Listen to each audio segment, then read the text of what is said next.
गौतम बुद्ध ने कहा था कि एक खुखार जंगली जानवर की तुलना में एक कपटी और दुष्ट मित्र से ज्यादा डरना चाहिए, क्योंकि जानवर तो सिर्फ आपके शरीर को नुकसान पहुंचाता है, लेकिन एक कपटी और धोखेबाज मित्र आपकी बुद्धि को नुकसान पहुंचाता है। एक बुरा मित्र ही आपको ऐसी दशा में ला सकता है जहां आपको लगने लगे कि ये दुनिया बहुत बुरी है, अब यहाँ जीकर भी क्या फायदा है।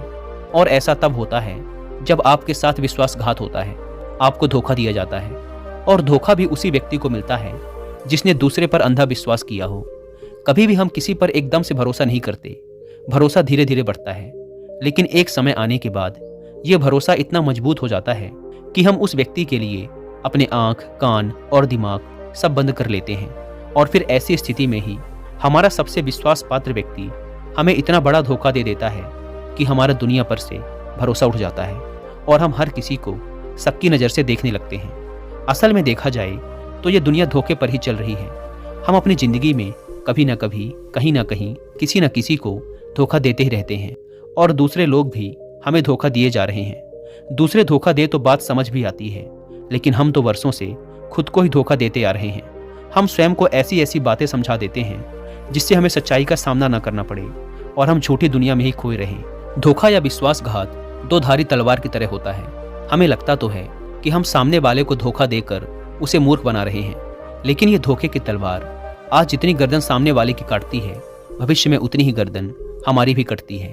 दोस्तों, आज की इस बौद्ध कहानी के माध्यम से जानेंगे कि हम खुद को धोखे या विश्वासघात से कैसे बचा सकते हैं, और वीडियो के अंत में हम ऐसी 10 निशानियों के बारे में भी जानेंगे जो एक धोखेबाज और झूठे व्यक्ति में पाई जाती हैं।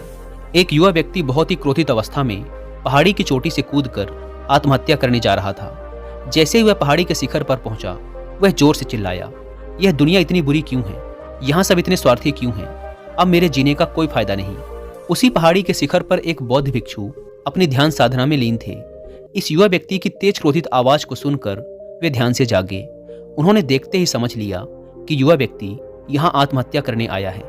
वह व्यक्ति पहाड़ी से कूदने ही वाला था कि बौद्ध भिक्षु उसका हाथ पकड़कर उसे पीछे खींचते हुए बोले, क्या हुआ? आगे का रास्ता खत्म हो गया क्या? युवा व्यक्ति ने कहा, कैसा रास्ता? यहाँ तो कोई रास्ता ही नहीं है।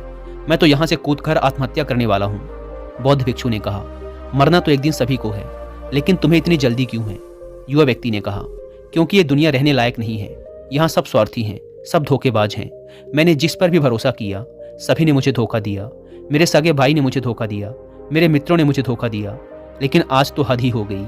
मेरी पत्नी ने भी मुझे धोखा दे दिया। वो एक अमीर व्यापारी के साथ चली गई। इतने सारे धोखे मिलने के बाद अब मेरा इस दुनिया में जीने का कोई मतलब नहीं। इस स्वार्थी दुनिया में कोई भी भरोसे के लायक नहीं, इसीलिए मैं आत्महत्या करने जा रहा हूँ। बौद्ध भिक्षु ने कहा, क्या तुम स्वार्थी नहीं हो?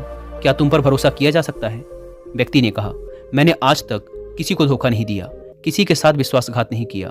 आप चाहो तो मेरे गांव में जाकर भी पूछ सकते हो। लोग ही अक्सर मेरा फायदा उठाते रहते हैं, लेकिन मैंने आज तक किसी के साथ बुरा नहीं किया। बौद्ध भिक्षु ने कहा, मैं तुम पर भरोसा नहीं कर सकता। तुम्हें मुझे ये सिद्ध करके दिखाना पड़ेगा कि तुम एक स्वार्थी व्यक्ति नहीं हो। व्यक्ति ने पूछा, ये सिद्ध करने के लिए मुझे क्या करना पड़ेगा? भिक्षु ने कहा, तुम्हें अगले 1 साल तक मेरे साथ मेरे आश्रम में रहना पड़ेगा। तब जाकर मैं जान पाऊंगा कि तुम एक ईमानदार व्यक्ति हो या फिर तुम भी दूसरों की ही तरह स्वार्थी और धोखेबाज हो। व्यक्ति ने कहा, ठीक है, मैं आपके साथ आपके आश्रम में 1 साल तक रहूंगा और खुद को सिद्ध करके दिखाऊंगा। बौद्ध भिक्षु उस युवा व्यक्ति को अपने साथ अपने आश्रम में ले आए और उसे अपना शिष्य बना लिया। अगले दिन सुबह होते ही बौद्ध भिक्षु ने उस नए शिष्य को अपने पास बुलाया और कहा, मुझे तुम पर भरोसा तो नहीं है, लेकिन फिर भी तुम जाओ और भिक्षा मांग कर लाओ। तब तक मैं तुम्हारे दूसरे गुरु भाइयों को शिक्षा देता हूँ। उस युवा शिष्य ने गुरु को प्रणाम किया और भिक्षा मांगने के लिए चल पड़ा। उसने आज से पहले कभी भिक्षा नहीं मांगी थी, इसीलिए उसे भिक्षा मांगने में बड़ी तकलीफ हो रही थी। उसके मुंह से भिक्षा के लिए शब्द नहीं निकल रहे थे। उसका अहंकार उसे भिक्षा मांगने से रोक रहा था, लेकिन उसके अंदर एक अहंकार और उमड़ रहा था, गुरु को गलत सिद्ध करने का अहंकार। इसलिए उसने भिक्षा मांगी और उस भिक्षा को लेकर वापस गुरु के पास पहुंचा। उसके हाथ में भिक्षा देखकर गुरु ने कहा, तुम कुछ तो भरोसे के लायक हो। मुझे लगा था कि तुम भिक्षा नहीं मांग पाओगे, लेकिन तुमने मुझे गलत सिद्ध कर दिया। आओ मेरे साथ मेरी कुटिया में चलते हैं, वहां मैं तुम्हें कुछ दिखाना चाहता हूँ। गुरु उस शिष्य को अपने साथ अपनी कुटिया में ले गए। वहां कुटिया में ऊपर एक मटकी लटक रही थी। गुरु ने मटकी की ओर इशारा करते हुए कहा, उस मटकी को देख रहे हो? उसमें जहर रखा हुआ है, और जहर भी ऐसा है कि अगर किसी को दे दो तो व्यक्ति बड़े आराम से मर सकता है और किसी को पता भी नहीं चलेगा। कि उसकी मौत कैसे हुई। युवा शिष्य ने कहा, लेकिन गुरुदेव, आप ऐसा मुझे क्यों बता रहे हैं? बौद्ध भिक्षु ने कहा, मैं बस तुम्हें सावधान कर रहा हूँ कि कभी इसे गलती से खा मत लेना। कुछ दिनों बाद गुरु अपने शिष्यों के साथ एक जंगल से गुजर रहे थे। तभी कुछ जंगली लुटेरों ने अचानक उन पर हमला कर दिया। सभी शिष्य अपनी अपनी जान बचाकर इधर उधर भागने लगे, लेकिन ज्यादा उम्र होने की वजह से गुरु नहीं भाग पा रहे थे। यह बात उस युवा शिष्य ने अनुभव की और वह बहादुरी का प्रदर्शन करते हुए अपने गुरु को डाकुओं से बचाकर आश्रम तक सुरक्षित ले आया।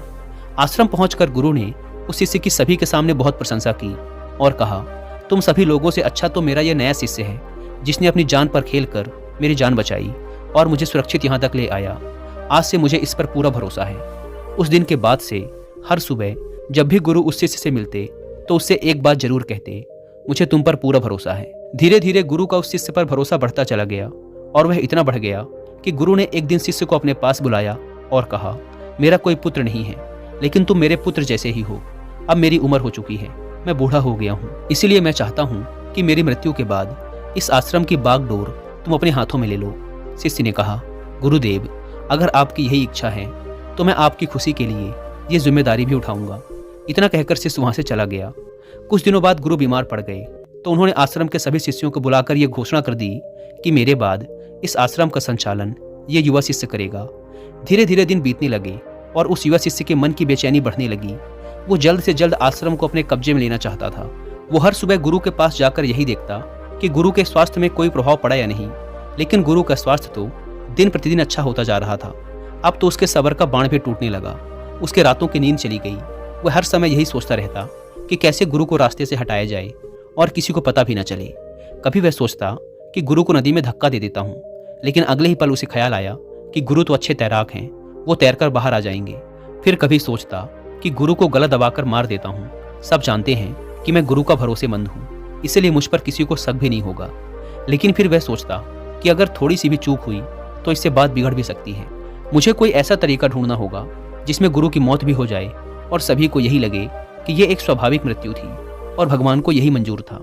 एक दिन वह युवा शिष्य गुरु के पास उनकी कुटिया में बैठा हुआ था। तभी उसकी नजर ऊपर लटक रही मटकी पर पड़ी। उसे याद आया कि गुरु ने कहा था, इसमें जहर है और जहर भी ऐसा है जिसका किसी को पता नहीं चलता। उसने सोचा कि यही सही रहेगा, ये जहर गुरु को दे देता हूँ और किसी को पता भी नहीं चलेगा कि उनकी मृत्यु कैसे हुई। फिर पूरे आश्रम पर सिर्फ मेरा नियंत्रण होगा। अगले दिन उसने चुपके से गुरु की कुटिया से वो जहर चुरा लिया और उसे गुरु के खाने में मिला दिया। गुरु ने वह खाना खा लिया और रात में सोने चले गए। लेकिन जब सुबह हुई तो पूरा आश्रम जागा, पर गुरु नहीं जागे। शिष्यों ने गुरु की कुटिया में जाकर देखा तो पता चला कि गुरु की तो मृत्यु हो गई है। जब यह बात उस युवा शिष्य को पता चली तो वह अंदर ही अंदर बहुत खुश हो गया और आश्रम को अपने नियंत्रण में लेने का काम शुरू कर दिया। उसी आश्रम में गुरु का एक सबसे पुराना शिष्य भी था। वह चुपचाप यह सारी घटना देख रहा था। वह अपनी कुटिया में गया और वहां से एक औषधि ले आया और वह औषधि गुरु को पिला दी। थोड़ी ही देर में गुरु की चेतना लौट आई और वह एकदम स्वस्थ होकर बैठ गए। यह सब देखकर उस युवा शिष्य के पैरों तले जमीन खिसक गई। वह बुरी तरह घबरा गया। गुरु ने बाकी के सभी शिष्यों को अपने अपने कामों में वापस भेज दिया और उस युवा शिष्य को अपने पास बुलाकर कहा, क्या तुम अभी भी विश्वास करने के लायक हो? क्या तुमने मुझे धोखा नहीं दिया? क्या तुम स्वार्थी नहीं हो? वह शिष्य गुरु के चरणों में गिर पड़ा और बोला, पता नहीं ये अपराध मुझसे कैसे हो गया। मैंने आज से पहले तो कभी किसी को धोखा नहीं दिया था। लोग ही मुझे धोखा देते आए हैं, लेकिन पता नहीं क्यों और कैसे मैंने आज आपको धोखा दे दिया। गुरु ने कहा, तुम मुझे धोखा दे ही नहीं सकते थे, क्योंकि मैंने तुम पर कभी भरोसा किया ही नहीं था। मैं किसी भी इंसान पर भरोसा नहीं करता। मैं केवल उसी पर भरोसा करता हूँ जो मैं अपनी आंखों से देखता हूँ। और मुझे तुम्हारे अंदर लालच दिखाई दे रहा था, और ये लालच भी मैंने ही तुम्हें जानबूझकर दिया था, क्योंकि कोई भी व्यक्ति केवल 3 कारणों से ही किसी के साथ विश्वासघात करता है। पहला स्वार्थ, दूसरा लालच और तीसरा ईर्ष्या। उस युवा भिक्षु ने गुरु से पूछा, लेकिन गुरुदेव, मैं खुद को इस स्वार्थ, लालच और ईर्ष्या से कैसे मुक्त रख सकता हूँ? गुरु ने कहा, खुद को पढ़ो, खुद को जानो, खुद के भीतर उतरने का प्रयास करो। इंसान के भीतर बड़ी संभावना है। वह खुद को कुछ भी बना सकता है, वह कुछ भी हो सकता है। और जब तुम में कोई बदलाव आए तो खुद के भीतर झांक कर ये जानने का प्रयास करो कि तुम क्यों बदल रहे हो, कौन तुम्हें बदल रहा है, ये बदलाव अच्छा है या बुरा। खुद का आत्मनिरीक्षण करने का प्रयास करो। गुरु के ये शब्द सुनकर शिष्य ने फिर उनके पैर पकड़ लिए और कहा, गुरुदेव, मैं आपका ही शिष्य बनकर रहना चाहता हूँ और ये ज्ञान प्राप्त करना चाहता हूँ कि मैं कौन हूँ, क्या हूँ और क्यों मैं बदल जाता हूँ। गुरु ने कहा, हमारे आसपास ऐसे बहुत से लोग हैं और ऐसे बहुत से लोग हुए हैं जो इस बात की मिसाल हैं कि उन्होंने अपने स्वार्थ, लालच और ईर्ष्या के बस में आकर कभी भी किसी को धोखा नहीं दिया, किसी के भी साथ विश्वासघात नहीं किया। धोखा इंसान तभी देता है जब उसे लगता है कि जो वो कर रहा है उसे कोई देख नहीं रहा और भविष्य में भी किसी को उसका पता नहीं चलेगा और जो वो कर रहा है वही सही है। हालांकि पकड़े जाने के बाद खुद को बचाने के लिए वो तर्क और दे देता है कि मैं तो कुछ कर ही नहीं सकता था, मेरे पास यही आखिरी रास्ता बचा था, मैं मजबूर था। लेकिन हर धोखे के पीछे की सच्चाई यही है कि व्यक्ति उसे जानबूझकर अपने फायदे के लिए करता है। गुरु ने शिष्य की आंखों में देखते हुए कहा, याद रहे, हम जब भी किसी को धोखा देते हैं तो हम उसकी आंतरिक चेतना को ठेस पहुंचाते हैं और वह इतनी बुरी तरह आहत हो जाता है कि उसका किसी पर भरोसा नहीं रह जाता और वह अंदर से बहुत दुखी और खुद को बड़ा अकेला महसूस करने लगता है। इसीलिए अगर तुम चाहते हो कि तुम्हें कोई धोखा न दे पाए तो अपनी आंख, कान और दिमाग को खुला रखो। लोगों पर भरोसा तो करो, लेकिन इतना भी भरोसा मत करो कि वो तुम्हारा फायदा उठाने लग जाएं। हमेशा अपने सबसे महत्वपूर्ण कामों का नियंत्रण अपने हाथ में रखो और कभी भी अपने जीवन की बागडोर किसी दूसरे के हाथों में मत दो। और बीच बीच में खुद की भी जांच पड़ताल करते रहो कि जिस धोखे से तुम बचना चाहते हो कहीं वैसा ही धोखा तुम तो किसी दूसरे के साथ नहीं कर रहे हो। और अगर फिर भी तुम्हें कोई धोखा दे तो निराश मत होना, क्योंकि हर एक धोखा इंसान को कुछ न कुछ सिखा कर ही जाता है। धोखा खाने के बाद इंसान पहले से भी कहीं ज़्यादा सतर्क और समझदार हो जाता है। इसीलिए सिर्फ एक धोखे की वजह से खुद की जिंदगी को बर्बाद मत करो और इसे एक सीख समझकर आगे बढ़ जाओ। गुरु ने कहा, ये 10 निशानियां हैं एक धोखेबाज इंसान की, एक चालाक इंसान की, जो तुम्हें धोखा दे सकता है, तुम्हारे मन की शांति तक छीन सकता है और तुम्हें निराशा के गहरे सागर में डुबोकर तुम्हारी जिंदगी तक खत्म कर सकता है। पहली निशानी, जो इंसान धोखेबाज होगा, झूठा होगा, वो तुमसे सब कुछ छुपाएगा। तुम्हें उसके बारे में दूसरे लोगों से पता चलेगा और जब तुम पूछोगे तो बोलेगा कि बताना ही भूल गया। उसके साथ बहुत लंबा वक्त बिताने के बाद भी तुम्हें उसके बारे में कुछ खास पता नहीं होगा कि वो तुम्हारे बारे में सोचता क्या है, उसके जीवन में क्या चल रहा है। तुम हमेशा उसके बारे में दुविधा में ही रहोगे, क्योंकि वो तुमसे हर एक बात छुपाएगा, क्योंकि वो एक सच्चा इंसान है ही नहीं। एक सच्चे इंसान को कोई परेशानी नहीं होती अपने बारे में बताने में, वो लगभग हर एक बात तुम्हारे साथ साझा कर लेता है। लेकिन जो धोखेबाज होगा वो बड़ी सावधानी से चलता है। तो ये बात हमें गौर करनी चाहिए कि जिस इंसान के साथ हम रिश्ते में हैं, जिसे हम अपनी जिंदगी सौंपने वाले हैं, जिसके साथ हम प्रेम का, विश्वास का सौदा करने वाले हैं, क्या वो अपनी पूरी जिंदगी हमारे साथ एक खुली किताब की तरह साझा करता है या नहीं, या वो हमसे चीजें छुपाता है। अगर वो छुपाता है तो वो इंसान एक बहुत बड़ा धोखेबाज है। दूसरी निशानी, जो इंसान धोखेबाज होता है और जिसका हमसे सच्चा प्रेम नहीं होता, उसे हमारी परवाह कभी नहीं होती। हम चाहे उसकी कितनी ही परवाह कर लें, कुछ भी कर दें उसके लिए, लेकिन उसे जरा सी भी परवाह नहीं होगी। और ऐसा एक बार नहीं, बार बार देखने को मिलेगा। लेकिन हम इसे देख कर भी अनदेखा कर देते हैं, ये हमारी गलती है। हम अपने मोह के चलते सच आंखों के सामने होते हुए भी उसे देख नहीं पाते, ये हमारी कमी है। अगर हम थोड़ा होशपूर्वक देखने का प्रयास करें तो हमें पता चलेगा कि उसे हमारी कोई परवाह नहीं। तीसरी निशानी, जो इंसान धोखेबाज होता है वो बहुत बड़ा झूठा भी होता है। उसकी खुद की बातें ही खुद से मेल नहीं खाती, उसकी जुबान बार बार बदलती रहती है, वह अपनी ही बातों पर खरा नहीं उतरता। लेकिन हम उसकी झूठी सच्ची बातों पर फंस जाते हैं, इसीलिए हम उसे पहचान नहीं पाते। चौथी निशानी, एक धोखेबाज व्यक्ति हमारे सामने तो हमारी चापलूसी और झूठी प्रशंसा कर लेगा, लेकिन वो कभी भी हमारे पीठ पीछे या दूसरों से हमारी प्रशंसा नहीं करेगा और हमें इज्जत नहीं देगा। हम चाहे उसके लिए मर ही क्यों न जाएं, लेकिन वो कभी भी हमारी प्रशंसा नहीं करेगा और हमें उतनी अहमियत कभी नहीं देगा जितनी हम उसे अपनी ज़िंदगी में देते हैं, क्योंकि वो एक दिन हमें धोखा देने वाला है। तो हमें बहुत बड़ा धोखा मिले, इससे अच्छा है कि हम पहले ही सावधान हो जाएं। पांचवी निशानी, वो क्या कहते हैं उस पर ध्यान मत दो, बल्कि वो तुम्हारे साथ क्या करते हैं उस पर ध्यान दो, क्योंकि बातें कहना बड़ा आसान है लेकिन करना बड़ा मुश्किल। पर अधिकतर लोग इन्हीं बातों पर आकर फंस जाते हैं। इसीलिए चाहे वो तुमसे कितनी ही बातें करें, कितने ही वादे करें, लेकिन जब तक वो उन्हें करके ना दिखाएं, भरोसा मत करना। छठी निशानी, ये अक्सर प्रेम संबंधों में देखने को मिलती है कि एक धोखेबाज व्यक्ति अपने से प्रेम करने वाले को ऐसे लेता है कि सामने वाला हमेशा उसके लिए उपलब्ध रहने वाला है, वो कहीं नहीं जाने वाला, यहीं पड़ा रहेगा उसके लिए। वो ना इज्जत देता है और ना ही सम्मान, और अगर उनसे सम्मान की भीख मांगी जाए तो वो और बेइज्जत करते हैं। अगर किसी रिश्ते में किसी से गिड़गिड़ाना पड़े, उससे भीख मांगना पड़े कि मुझे अपना समय दो, मुझसे बात करो, तो इससे घटिया रिश्ता और कोई हो ही नहीं सकता। जिसको तुमसे सच्चा प्रेम होगा वो खुद चाहेगा कि उसका ज़्यादातर समय तुम्हारे साथ बीते। जिससे तुम्हें समय की भीख मांगनी पड़े, समझ जाओ कि उसके अंदर तुम्हारे लिए कोई प्रेम नहीं है। सातवीं निशानी, उसके पास हर काम के लिए समय होगा लेकिन तुम्हारे लिए कभी भी समय नहीं होगा। वो अपनी ज़िंदगी में तुम्हारे लिए कुछ भी नहीं छोड़ेंगे, लेकिन तुम्हें कभी भी छोड़ देंगे। वो तुमसे बात तभी करेंगे जब उनका मन होगा, ना कि तब जब तुम्हें उनकी ज़रूरत होगी। वो तुम्हें तो किसी दूसरे इंसान से बदल सकते हैं, लेकिन तुम्हारे लिए कुछ भी नहीं बदलेंगे, ना अपनी आदतें, ना अपना स्वभाव और ना ही अपना आराम। 8वीं निशानी, वो कभी भी तुम्हारे प्रति समर्पित और प्रतिबद्ध नहीं होंगे कि चाहे कुछ भी हो जाए, हम तुम्हारे साथ हैं, चाहे कैसा भी समय हो, हम तुम्हारा साथ देंगे। वो केवल अपनी शर्तों पर तुम्हारे साथ रहेंगे। जब जब उन्हें आराम होगा और अच्छा लगेगा, वो तुम्हारे साथ रहेंगे, और अगर उन्हें थोड़ी सी भी तकलीफ हुई तो वो चले जाएंगे, क्योंकि वो अपने आराम से बाहर आकर तुम्हारे लिए कभी भी कुछ भी नहीं करने वाले। 9वीं निशानी, वो तुम्हें हमेशा दुख पहुंचाते रहेंगे, कभी जानबूझकर तो कभी उन्हें पता भी नहीं चलता कि वो तुम्हें कितना दुख पहुंचा रहे हैं, और तुम्हारे दिल को ठेस पहुंचती रहेगी। जो इंसान तुमसे सच्चा प्रेम करता है, उसके साथ तुम्हें खुशी महसूस होगी। उसके साथ रहने पर तुम्हें ऐसा लगेगा कि जैसे तुम हल्के होकर हवा में उड़ रहे हो। और अगर तुम एक धोखेबाज, एक गलत इंसान के साथ रिश्ते में हो, तो तुम्हें सब कुछ भारी भारी और बोझिल लगेगा। ऐसा लगेगा जैसे कुछ ठीक नहीं हो रहा। तुम्हारे अंदर से ये आवाज़ आएगी कि ये रिश्ता ठीक नहीं है तुम्हारे लिए, पर अगर तुम उसे सुनकर भी अनसुना कर देते हो तो ये तुम्हारी गलती है।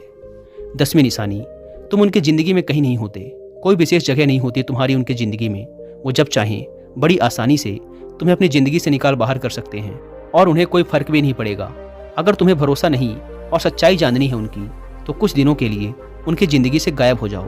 उन्हें ज़रा भी फर्क नहीं पड़ेगा, बल्कि वो तो और खुश हो जाएंगे कि अच्छा हुआ मुसीबत गई हमारी ज़िंदगी से, अब हम और आज़ाद हैं, अब हम जो चाहें वो कर सकते हैं। दोस्तों, अगर आप भी ऐसे इंसान के साथ रिलेशनशिप में हैं तो होश में आ जाइए और जितना जल्दी हो सके इससे बाहर आ जाइए। यकीन मानिए, ऐसे रिश्ते से बाहर आकर आपको शांति, सुकून, प्यार सब मिलेगा। और क्या सिर्फ वही एक इंसान है इस दुनिया में? आप एक बुरे इंसान को छोड़ेंगे तो 10 अच्छे इंसान आएंगे आपकी ज़िंदगी में, जो आपको सम्मान देंगे, प्यार देंगे। पर जब तक आप ऐसे झूठे इंसान के साथ जुड़े रहेंगे, आपको दूसरे अच्छे इंसान दिखेंगे ही नहीं। लेकिन जैसे ही आप ऐसे धोखेबाज इंसान को छोड़ेंगे, आपकी ज़िंदगी में अच्छे इंसान आने शुरू हो जाएंगे। एक बात और, आजकल जिन लोगों के साथ रिलेशनशिप में, प्यार में धोखा होता है, वो कहते हैं कि प्यार व्यार कुछ नहीं होता, सब कुछ धोखा होता है। आजकल सब कुछ झूठ है, लेकिन ये पूरी तरह सही नहीं है। वो इंसान जिसने आपको धोखा दिया, वो प्यार का मतलब नहीं जानता था। पर आज भी दुनिया में ऐसे बहुत से लोग हैं जो प्यार करना भी जानते हैं और उसे निभाना भी जानते हैं। जिन जिन लोगों के साथ धोखा हुआ, वो तो अपनी तरफ से सच्चा प्यार कर ही रहे थे ना। प्रेम तो ईश्वर का वरदान है, और प्रेम पर ही ये दुनिया टिकी है। अगर एक गलत इंसान आपके प्रेम को नहीं समझ पाया, तो इसका मतलब ये नहीं कि इस दुनिया में प्रेम ही नहीं है। ये दुनिया प्रेम से ही चलती है। ये हंसती नाचती दुनिया प्रेम करने वालों के बदौलत ही है। और अंत में एक बात और दोस्तों, अगर आपको अपने परिवार वालों से धोखा मिले या फिर आपको कोई गलतफहमी हो गई हो, तो कोशिश यही करिएगा कि आप लोग एक दूसरे की बातों को समझें, एक दूसरे को जानें और एक दूसरे को माफ़ करें। क्योंकि दोस्तों, आपको बहुत सारे लोग मिल जाएंगे, लेकिन आपके परिवार जैसे लोग आपको पूरी दुनिया में कहीं और नहीं मिलेंगे। हाँ, उनकी बात अलग है जो आपके परिवार से थोड़े बाहर के लोग हैं, जैसे आपका मित्र, कोई दूर का सगा संबंधी या फिर कोई पड़ोसी। लेकिन परिवार के लोगों को माफ़ करने में ही समझदारी है। दोस्तों, मुझे उम्मीद है कि आपको ये वीडियो पसंद आई होगी।